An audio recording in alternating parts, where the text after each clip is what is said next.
Folks, I'm going to tell you a little story because I'm a storyteller, and that's what storytellers do. This one is not only about me, but it's about my dad and I guess father-son relationships. So I met this new friend, and he invited me up here to northern Portugal. I think it's called Parafita, and it's about 15 minutes south of the border. And he invited me to basically his family farm that has been in the family for 200 years. And I went up there with his family, and it was a really beautiful day. It felt like 3 days. We did so much stuff in one day, including driving across the border to get the right jamon.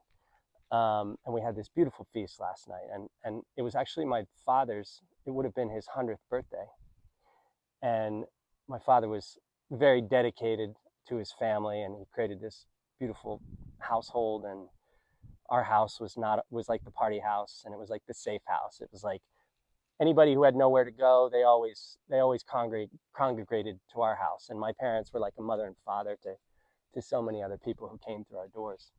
So my father was actually in World War II. He was the third day in Normandy. Now, if you've ever seen this, that's a Purple Heart and a Bronze Star, which are two medals he earned in World War II. Purple Heart is being injured in the line of combat, and the Bronze Star is the third highest award. It's for courage or valor or something like that. And my mom didn't even know he got that. I found out two things at his funeral. One was that he got a Bronze Star, and the other was that he was the only person to survive this attack on his squad.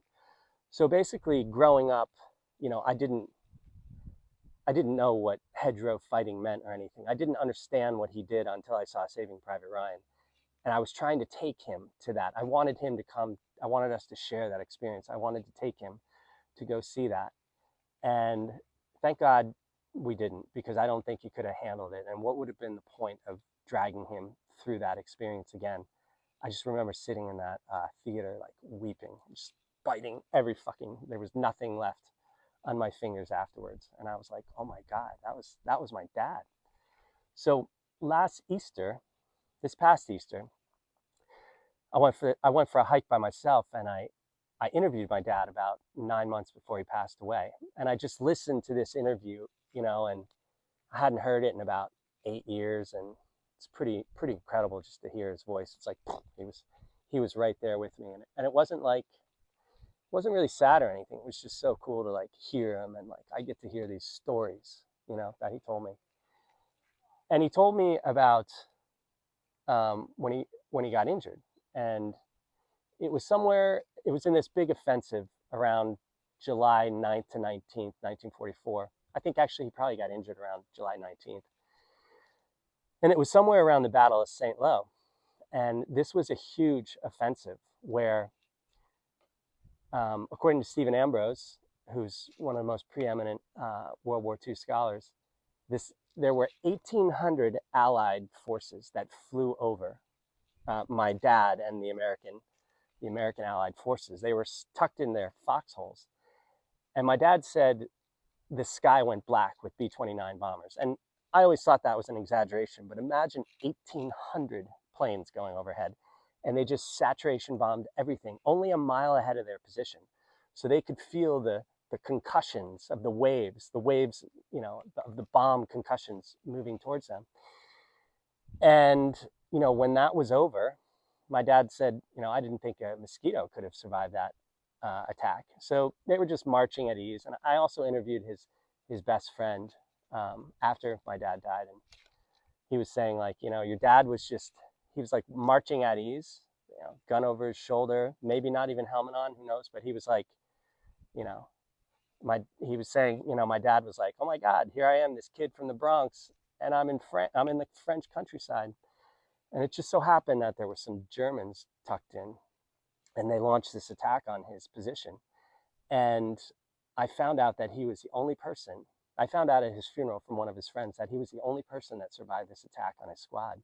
And I was like, oh my God, that makes so much sense about the old man. And I think it doesn't matter what parents do. There's always going to be, and I can only speak from my personal experience, but there's always going to be something that we're seeking from our parents that we don't get. And I was seeking this emotional connection. So I would always give him these presents that, like at Christmas, that would I was trying to break him. And one Christmas I framed his Purple Heart. We all knew it was what was coming, and he opened it and he was like, like fighting back the tears. It was like so painful to watch. And as I'm watching this, I'm like, why did I do this? Why did I do this? Why am I putting him through that? But I did it time and again. Another Christmas, I framed this newspaper article, like 4 boys go off to war. They all went off to war. They all survived. My dad got the most injured, and he very nearly got killed. So we had this tradition where when I was younger, I couldn't wait for Santa. So we would exchange gifts amongst the family Christmas Eve, and then Christmas morning, Santa would come. And we continued this tradition into adulthood. And I was probably in college, and I think I was taking like this biography class. And I wrote this piece about my dad, and I printed it out and I put it in one of those folders, that open like that. And I wrapped it, and he opened it. And I said, don't read that until you go to bed. So I'm tracking him the whole night. I know his night routine. So he goes to bed, and I climb out my window, scurry along the roof, and I'm on this other side of this pane of glass watching my dad read this essay. And isn't it ironic? It's called The Pane of Glass. And his bed faced this window, and there he was in his white undershirt, white boxers, black socks, sitting on the edge of the bed, just crying. And I'm like on the other side of this window, crying as well. And we're separated by this pane of glass, this pane, ironic. And I was always trying to break through him on the emotional level. And I didn't realize, he's been gone for 19 years. March will be 20 years. I didn't realize this until last weekend when I was walking through, actually a couple of days ago, when I was walking through Porto. And, I still have these sort of conversations with my parents. And, sometimes I'll just be like, just show me a sign. And, my mom is, well, that's a whole other story, the signs I get from her. But my dad, there's two things. Hummingbirds is one of them, but when I really ask for a sign, it's not some little light thing. It's like a fucking wallop of emotion that just, this has been happening for 19 years. That just breaks me to tears. And, I realized only this last week that because that was what I was seeking from him, that's what he's given me from the other side. He gives me these like, oh, you want emotion? Boom. And it's beautiful because, it's partly painful, but it's also beautiful because that's what I was seeking from him. And that's what he gives me. And, maybe if you follow me, it probably doesn't sound too woo-woo, but if you're new, it probably sounds woo-woo. But, if you've lost somebody and you still have conversations with them, you know exactly what I'm talking about. There's so many other stories, I want to tell about him, but, geez, I can't keep my mouth shut. We're already at 9 minutes almost. I'll save those for another time. I actually talked quite a bit about him last week. I did this like really long video that's going to be part extra material for my course. But I don't know. I just felt the need to share that today. And this isn't even the video I was going to do, but this is what came out. So there you have it. Obrigado.